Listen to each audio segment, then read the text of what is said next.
And for those who don't know me, my name is Tomilayo Akinshiko, and I'm the host of Bytes and Bedside. And then we've had digital transformation, and so that we can just hear from them, hear their story, and just stay motivated. And today is special because we are celebrating this week in the International Nurses Week. So I've got a wonderful speaker today who you guys will meet later on. And she's someone that I'm not sure how we met, but when we got talking, it was as if we've known each other forever. And so I think we share the same motivation and the same passion for digital health and transformation. Right. I'm just going to introduce our guest today, and I'm going to hand over to her. Well, it's going to be conversation, so we're going to take it from there after the introduction.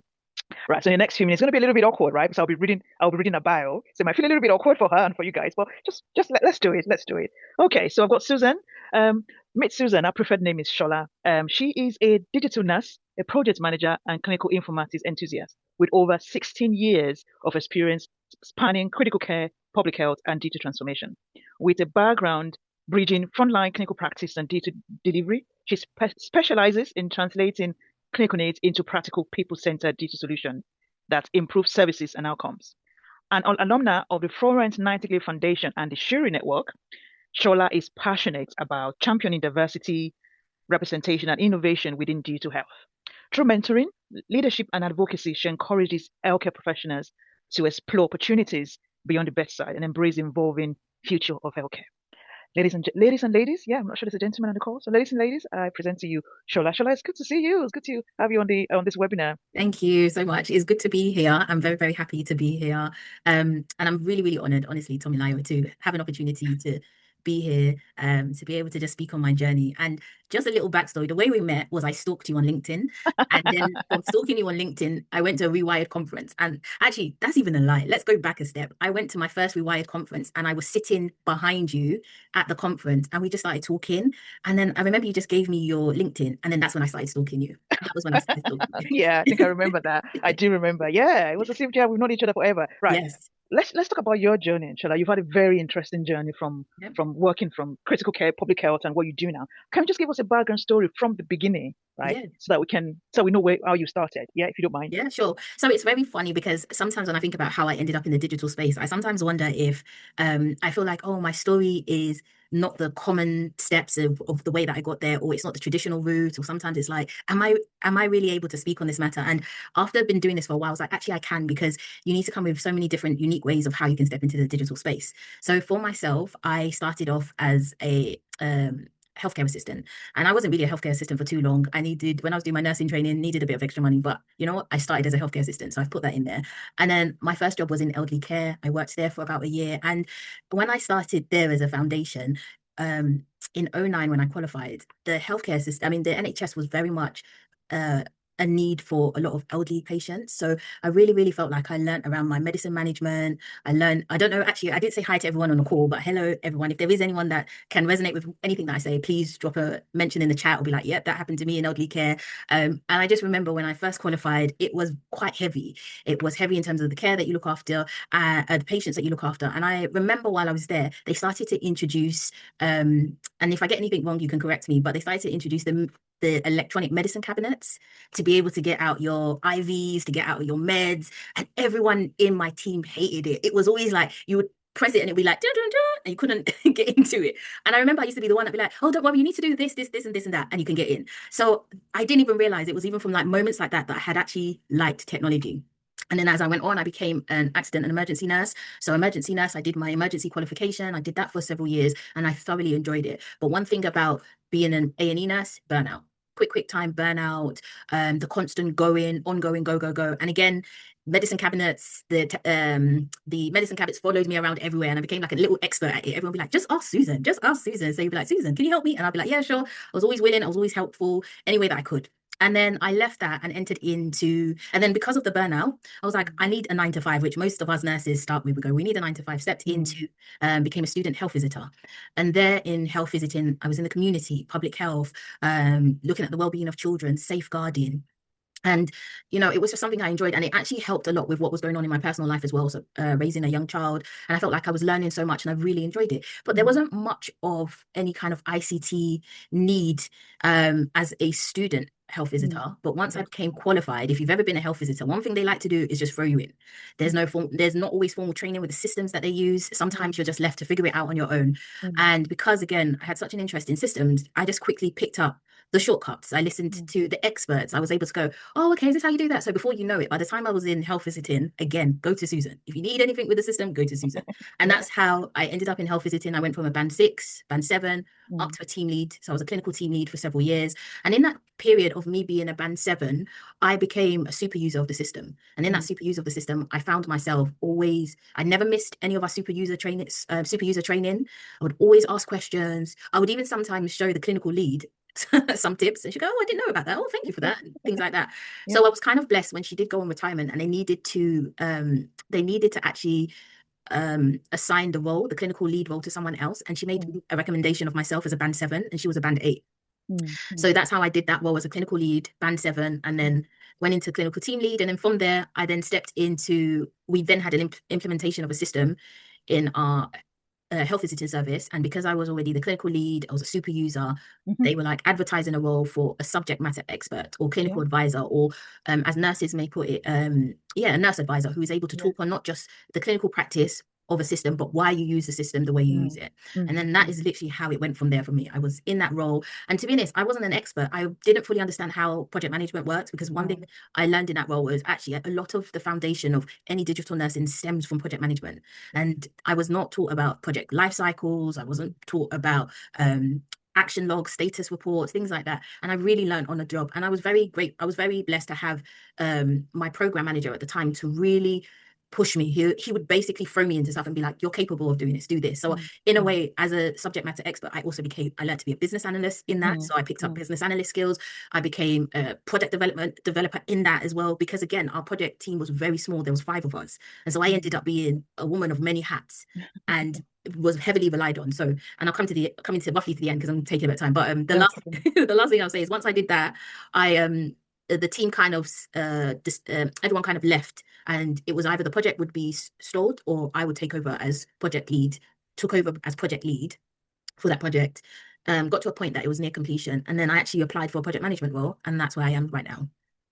Okay, Yeah, fantastic. I did miss Um, out one role in okay. between that. The only other role I missed out was I actually became a in where I work, we call it a BSMI officer, which is a business systems. I always have to, because sometimes when I see it, I'm like, BSMI officer. So it's business systems information. Oh, sorry, business systems management information officer. So you manage the system, you develop the system. And I did a lot of development work while I was working with them as well. So I was building forms, I was changing the look of I was changing certain elements of a system to be able to suit and support the nurses I worked with. Right. Very, very interesting. So in my head, I'm just trying to map out your journey in my head. And if I'm going to summarize it, I'll say from ACA to manager or Yes, yeah, project developer or project developer. You were a project developer before. Now you're a project. You had no idea what project management was. no, That you were literally just throw away through that. And yeah.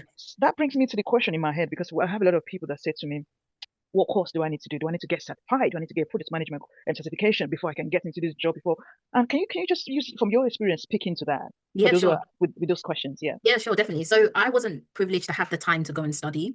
Prior to actually stepping into the subject matter expert role, which is where I was thrown into the deep end of project management, I had requested a year before that to go on a Prince 2 course.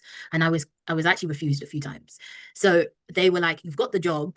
We're happy for you to have the job, but we can't put you on the Prince 2 right now because we need your full engagement on the project. Mm, So I was a little bit like, oh my gosh, how am I going to do this? So I had to basically be innovative. And so I had to go and self-study. So while I was on the project, I was actually self-studying outside or at home in my personal time. So things that I used, I started off with Udemy. I'm not even going to lie to you, but I started with Udemy. I was like, Udemy? Okay, cool. Is this what I'm starting? So I started with that. And then even though I did the Udemy, I felt like it still wasn't enough for me. And then I went on to so NHS EOFT. I okay. found that they had the Nurse NHS Project and Change Academy, CPM. Yeah. So I was doing that. And then I also did, actually, I did it slightly later, but I did a digital clinical safety training as well. Okay. And still, because of the type of learner I am, very much like visual, need engagement, I was finding myself that it wasn't entering my brain. So I was like, okay, let's try YouTube. I had a couple of people I was following on YouTube that I was watching the stages of project management as well. And then I was just like, you know what, God, I'm kind of pulling the pieces together. So the pieces were, as I was learning on the job, I was connecting it to the theory I was reading privately to Mm, make it mm, come alive for me so I could fully understand. And then as I was getting on in my project, just to say, I don't endorse them, but I have done it, yeah. Because I'm not gonna lie, the experience I had with them was a bit shocking. But I did a training platform on where they teach you like Prince 2 and business analyst. This I didn't use their reference because all I took from it was learning to be able to mm, help me mm, upskill myself. So mm, those were some of the things I did before I even got into my Prince 2. Because mm, near the ending or near the ending of my project, that's when they put me on Prince 2. mm. I think I like the way you've phrased it, because a lot of people think to get into project management, to do whatever that is not nursing certified, you Mhm. need to get a certificate. Yes. And whilst I'm very much for that, I'm also much of the advocate for you need to don't get carried away with the paper.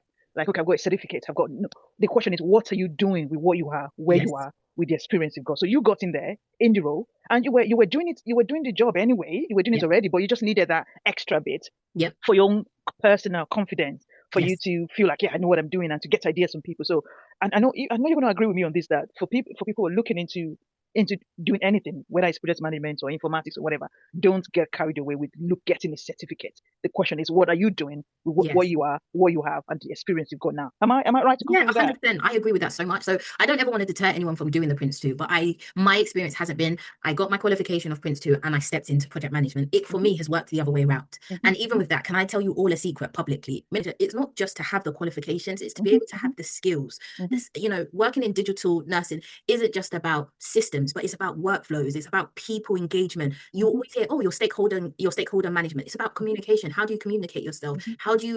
It's also around risk assessment, risk management. Where can you Hmm. see the risk in this thing you're doing? Question it once, question it twice, question it 3 times. Don't just take it for what it is. And so I would definitely say go away, upskill yourself. You may even have them in you already, but most Hmm. of the time, what you need to do is you have to place yourself strategically in positions to Hmm. challenge yourself to Hmm. be able to get into these roles. So even for me, being when I was the clinical lead in my service, I remember just before when I had that role, I was still and when I say clinical lead, basically I managed the whole clinical system in the aspect of all the nurses in my service. So if there's data errors, if there's system problems, it would be come from me, communicate it with the service, have meetings with the system developers before I became one. Oh, this is the error message. I was dealing with Hmm. things like Hmm. data warehouse, dealing with Yeah. how to record our data, how to pick up our data from Power BI, what type of questions are we asking. So even like those skill sets that I picked up, some of it wasn't because I was super knowledgeable. It was just I was asking questions. I had Hmm. curiosity. I Hmm. didn't just take things when someone says, here's a piece of bread. I don't go, oh, really? It's a piece of bread. Oh, yeah, it is. I Hmm. go, are you sure it's a piece of bread? I don't know. Bread Hmm. doesn't really look like. Is it meant to do Hmm. that way? It doesn't make you silly. It makes you curious. It Hmm. makes you have attention to detail. Yeah. It makes the person ensure that actually they've crossed. Oh, see, I got it all wrong, but they crossed all the I's and dot all the T's, that kind of thing. So yeah, Yeah. so that was my journey when it came to qualification. Yeah, that's brilliant. And you're not letting whatever situation, whether you have a certificate or you pass the exam, you're not letting that define you or to No, define whatever. And no. you touched on something I really like. You touched on beyond certificates is the Yes, soft skills. You yes, mentioned being very, very curious, right? yes, You yeah, said be asking questions and have attention to details. How do you manage risk? How do you talk to people? How do you communicate? And yes, unfortunately, you will not get that from just a certificate with paper in your hands. no. It's more about taking ownership of your own self-development Yep. and being very aware, being self-aware of what you need to improve on, what your areas you need to work on. And you've done, I think you've done very brilliantly well. And I hope people go away thinking about that to say that beyond my certificate I'm looking after, beyond certificate I'm chasing, how am I improving myself?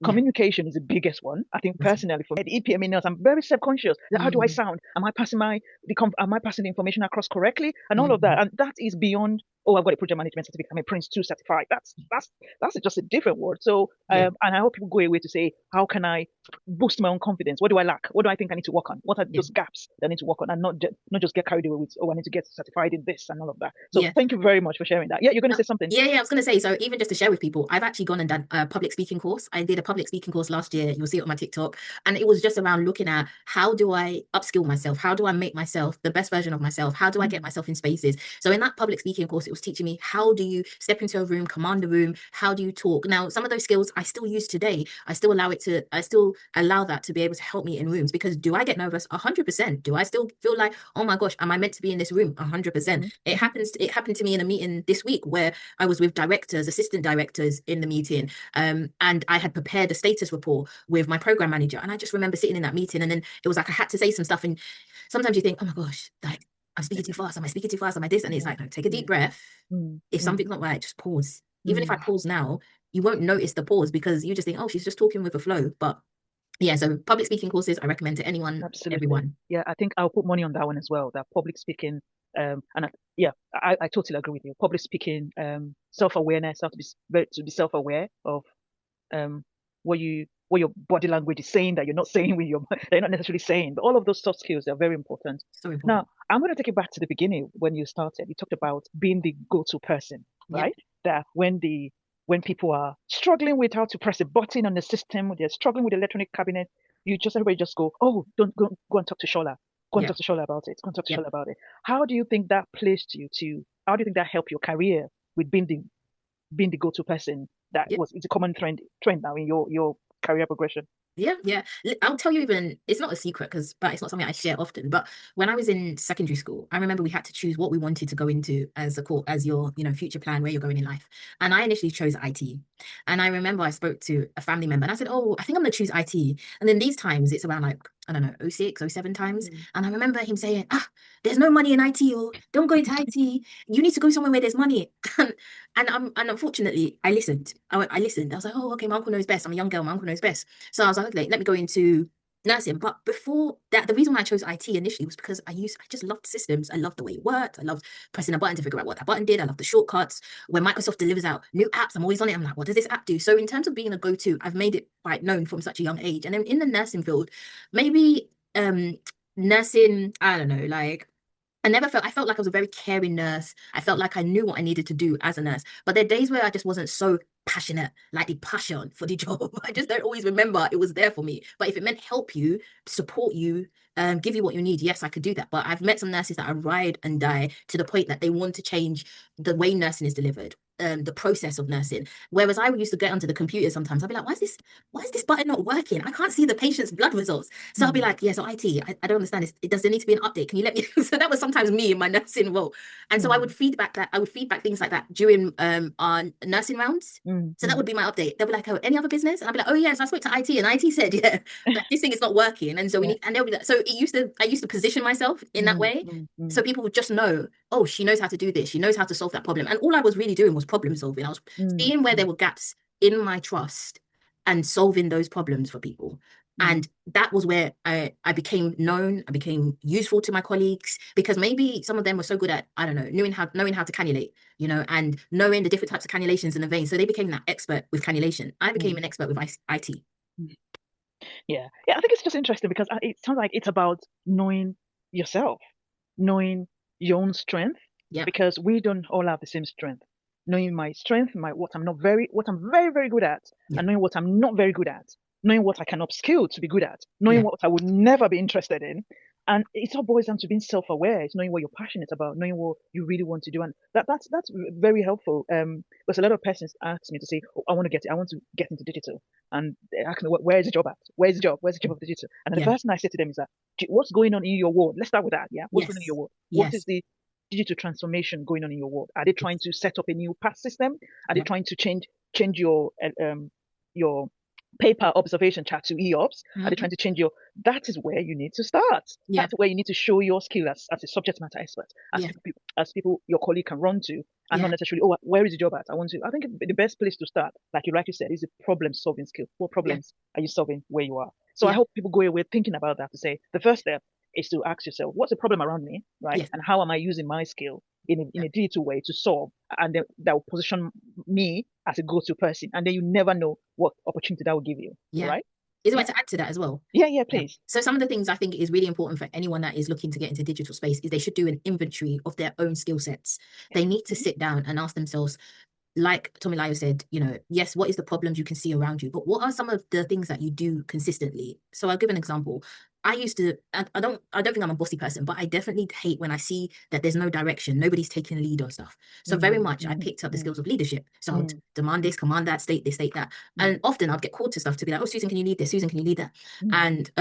And before you know it, I was building up my skill set of leadership. Now you could then relate that to, okay, when you're looking at job descriptions, where are areas in digital nurse that this skill set is useful? Another skill set might be, oh, I always find an interest with data and numbers. I really love numbers. Like whenever I get the opportunity to, I don't know, I'm just thinking of the rota, for example, counting the rota days. If any of you are still in nursing and you're sitting there, you're doing the rota, you're counting the numbers, how many people are here and not here, and anything like that, you find it's easy. You like to be able to see trends of things happening with the number. You know, oh, during Christmas time, 25% of the team are not here. If you talk in that way with that kind of language, you might find yourself, actually, I have an interest in data, numbers. You might be more inclined to step into the data analyst world. Digital nurse spans across so many different areas. You know, I've met a digital nurse, oh, actually, yeah, on TikTok, and I may get her role wrong, or actually it was a story anyway, where they talked about a nurse who would go around and travel around the UK and deliver training on products her organization is selling. And she would basically teach you how to use this product. If your trust was about to buy it, if your trust wasn't about to buy it, but they would just do demos and etc. And that's a digital nurse role, because you're going around teaching people about technology. So it's not just project management, data analyst.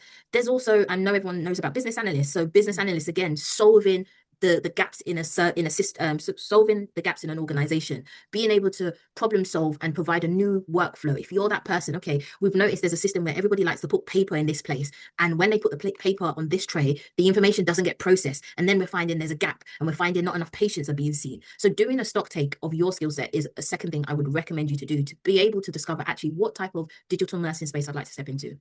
Yeah, and I totally agree with you, Shola, because digital space is vast. It's Very. just it's it's a massive world outside there, and it's from regulation, from medical device regulation to governance to data analysis to just name it, to implementation consultants to a product manager, a product designer, a user acceptance officer. It's vast, and you've touched on three things now. You said it's a good thing to work on your communication skills, number one, and then Yep. you talk about the second one is taking an inventory of your strength and weaknesses and what you can Yep. do very well.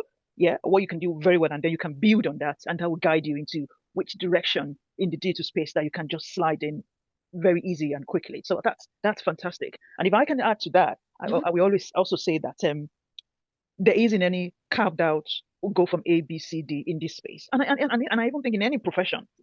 I was very interested in your story because you came from a health visitor background. You Yep. didn't do yeah. You were an adult nurse that went on the training and then health visitors role, and now Yep. you're not even your role is doesn't even sit in the NHS. Yeah, it sits in No, local council. it Is does. that correct? Yeah, yeah, it Yeah, does. It does. And even now with my project management role, I'm actually working on social care systems. So we're about to do a big, massive implementation for our social care system. And I'm yeah, on that project at the moment.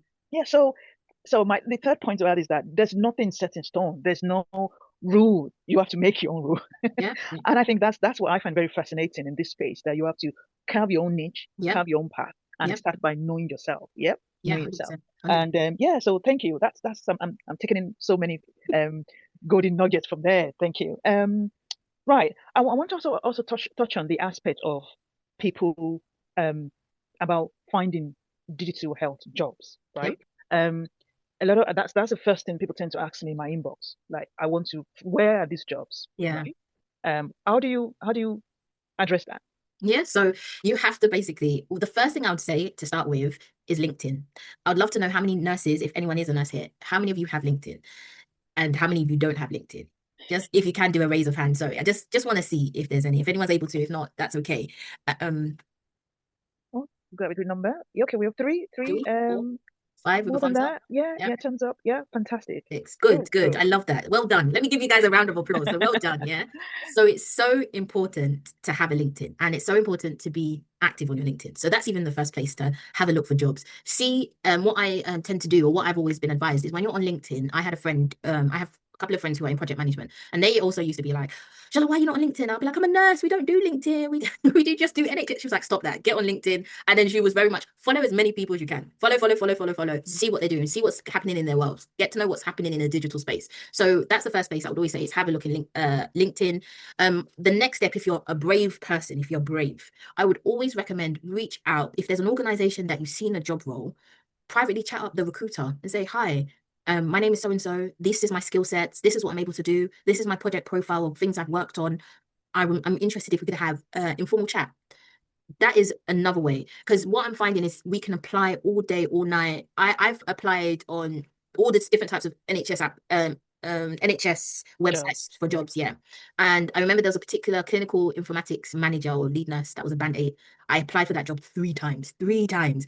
First time, it got declined. They put it out for a second advert, applied again. And I then didn't hear anything for like months and months and months and then in the end I found there was no funding for that particular role. But very much being persistent on there, making it part of your hobby. So you sit, you scroll through all the NHS apps, you scroll through non-NHS apps. So I was on Indeed, Read, I was on CV Library. Even the other day I had to take my I had to take my CV off because I was still getting calls. I was like, hey, Susan, I was like, no, no, not right now, not right now. But yeah, so I would definitely say to you, those are some of the platforms I did. I would also speak to friends who work in certain organizations. I've also, when I was doing my job applications, I would also ask to see if I can speak to I'd also ask, so I went to Great Ormond Street to do I shadowed the deputy, uh, sorry, I'm really bad with names sometimes, but like the deputy nurse. Mhm.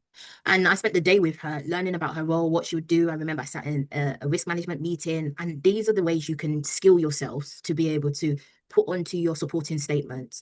The other thing I always ask people to do is, if you ever get the chance to work with me or mentor with me, is I talk to people about building your own My Project portfolio.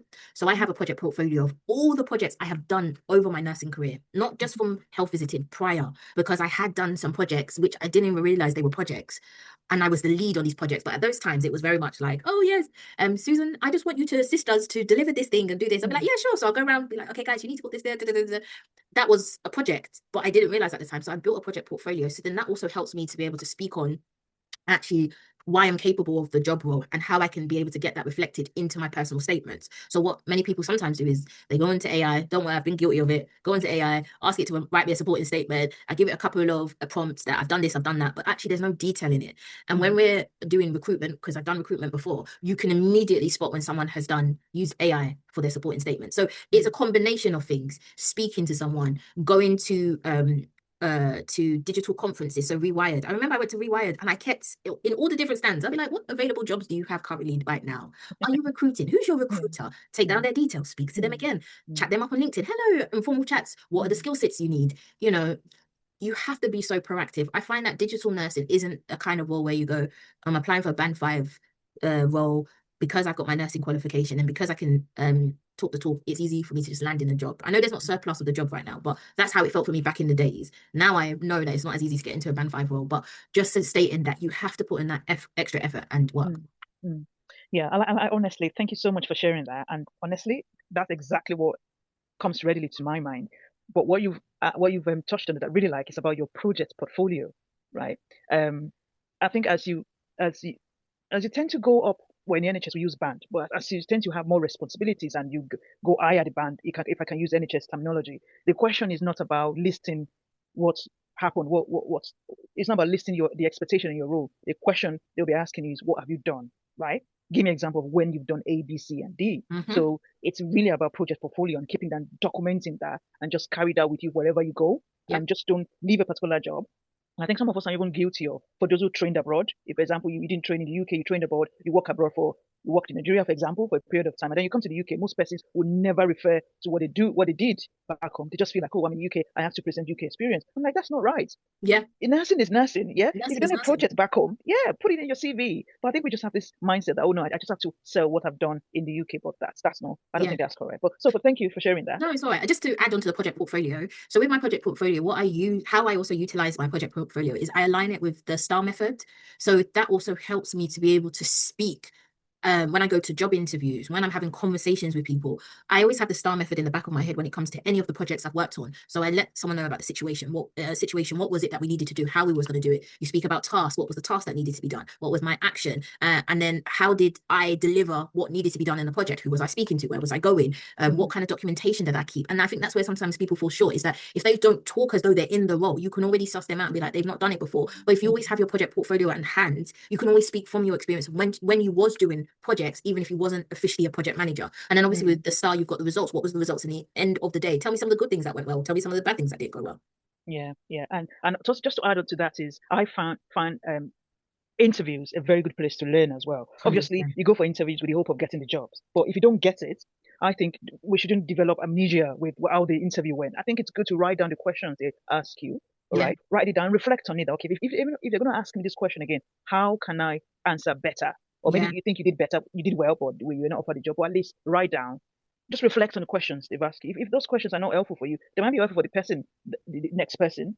It might be Mhm. helpful for your colleague looking for that same job in the future. So yeah, that's fantastic. I'm very conscious of our time, Yeah, and I no, of really course. want to open the floor for people to ask Yeah, you questions. And sure. I know that I've got yeah.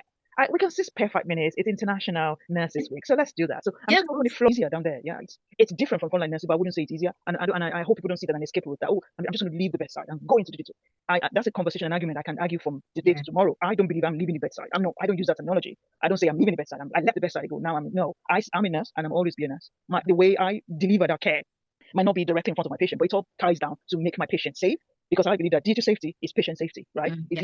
If you are using an EPMS system or EPR system and you don't use it correctly, or you're not trained on how to use it, you can cause harm to your patient. So Yeah. I believe that if my role is to make sure that we are safe, the risk with using that system is it's managed correctly and all of that. I am doing my job. I'm looking after my patient. So I just thought I should mention that very quickly. That digital is not an escape from I just want to leave that and just no, it's different. But I in my daily job, it's a lot of work and it's a lot of it was a lot of Cognitive. mental work and Mm. planning. There's a saying that says the time go very quickly when you're Yeah. having fun. Yeah. And I think I have enjoyed this conversation, and I Do, always do. I always enjoy listen to you, Shola. I do because do.